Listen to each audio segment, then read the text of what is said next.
একটি মাত্র সিদ্ধ আলু দিয়ে এত দারুণ মুচমুচে খাস্তা স্ন্যাক্স আপনারা ভিডিওটি না দেখলে বিশ্বাসই করতে পারবেন না। আসসালামু আলাইকুম মাই ইউটিউব ফ্যামিলি।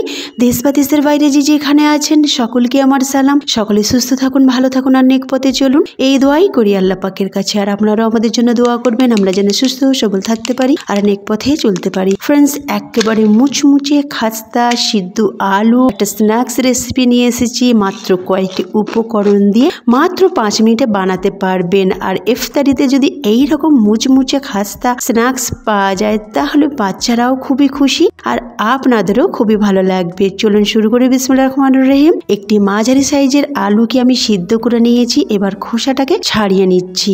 এবার এটাকে খুব ভালো করে ম্যাশ করে নেব,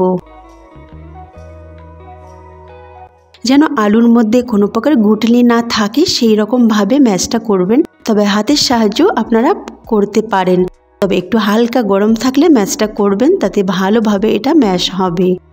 এবার এতে কর্নফ্লোর দিয়ে দিলাম 3 চামচের মতো, চিলি ফ্লেক্স 1/2 চামচ, স্বাদ মতো লবণ, কালো মরিচের গুঁড়ো 1/4 চামচ, আর ভেজে নেওয়া জিরে গুঁড়ো 1/4 চামচ, আর ফ্রেশ ধনিয়া পাতা কিছুটা দিলাম। ধনে পাতার ফ্লেভার কিন্তু খুব ভালো আসে যে কোনো পকোড়া বা স্ন্যাক্সে, আমার তো খুবই ভালো লাগে। তো এগুলো সব দিয়ে খুব ভালো করে মেখে নিলাম।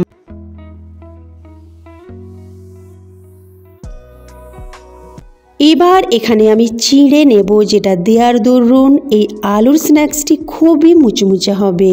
এই চিড়েটাকে আমি হালকাভাবে ভেজে নিয়েছি শুকনো কড়াতে, একেবারে ঝরঝরে করে, আর কালার করিনি, দেখতেই পাচ্ছেন সাদা কালারই আছে। চিড়েটাকে এইরকমই সাদা কালারই রাখতে হবে, কারণ আমি ভাজবো, ভাজার পর এটা কালার ধরবে, আর বেশি কালার করে ভাজলে আরো কালার এসে যাবে, তাতে দেখতে খারাপ লাগবে।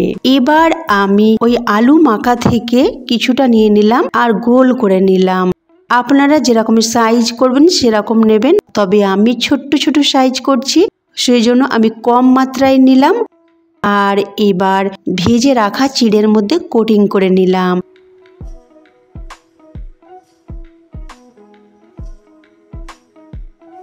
দেখুন চিড়ের কোটিং করার পর কত সুন্দর লাগছে, যেন এমনি খেয়ে নিন।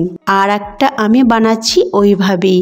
তো ফ্রেন্ডস, আমি আপনাদেরকে রিকোয়েস্ট করছি, আজকের রেসিপি যদি আপনাদেরকে ভালো লাগে অবশ্যই লাইক করবেন, তার সাথে আপনার ফ্রেন্ডস রিলেটিভদের কাছে শেয়ার করবেন, যেহেতু এটা রমজান রেসিপি। তো এই মাসে আমরা পকোড়া নানান ধরনের খেয়ে থাকি, নানান ধরনের স্ন্যাক্স রেসিপি খেয়ে থাকি। তো অবশ্যই শেয়ার করবেন আর তার সাথে কমেন্ট করে জানাবেন আমার রেসিপিটি আপনাদের কেমন লেগেছে। তার সাথে যারা নতুন রয়েছেন সাবস্ক্রাইব করে পাশে থাকা বেল আইকনটি ক্লিক করবেন, আর তার সাথে উপরে আই বাটনে দেওয়া রেসিপিগুলো অবশ্যই ফলো করবেন। তার সাথে অ্যান্ড স্ক্রিনেও 2টো ভিডিও দেওয়া থাকবে, সেখানেও চেক করে দেখে নিতে পারেন। এদিকে আমি গ্যাসেতে একটা কড়া বসিয়ে রেখেছিলাম আগে থেকে, আর গ্যাসের ফ্লেমটা মিডিয়াম টু হাই করে রেখে তেলটাকে গরম করে নিয়েছি। তারপরে গ্যাসের ফ্লেম মিডিয়াম টু লো করে দিয়েছি। তারপরে পকোড়াগুলো একটা একটা করে দিলাম। প্রায় 1 মিনিট পর তারপরে খুন্তি বা চামচ দিয়ে এইভাবে তেল দেবেন উপরে, যাতে উপরটা ভালোভাবে মচমচে হয়ে যায়। তো এরকম করলে এগুলো খুব ভালোভাবে ভেজে নেওয়া হবে। আর প্রথমেই যদি খুন্তি বা চামচ দিয়ে নাড়াচাড়া করেন তাহলে ভেঙে যাবার ভয়টা রয়েছে।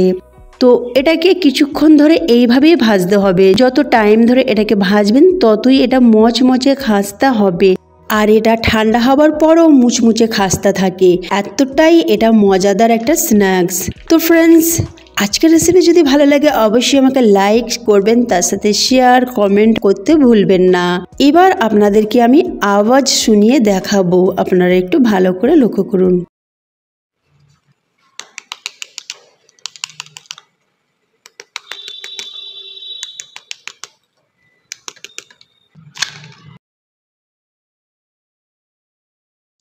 আওয়াজটা শুনেই বুঝতে পারছেন কতটা মুচমুচে খাস্তা হয়েছে। তো ফ্রেন্ডস, আজকে এই মতো রইল, আমি আবার ফিরে আসছি নতুন একটা রেসিপি নিয়ে। আল্লাহ হাফিজ।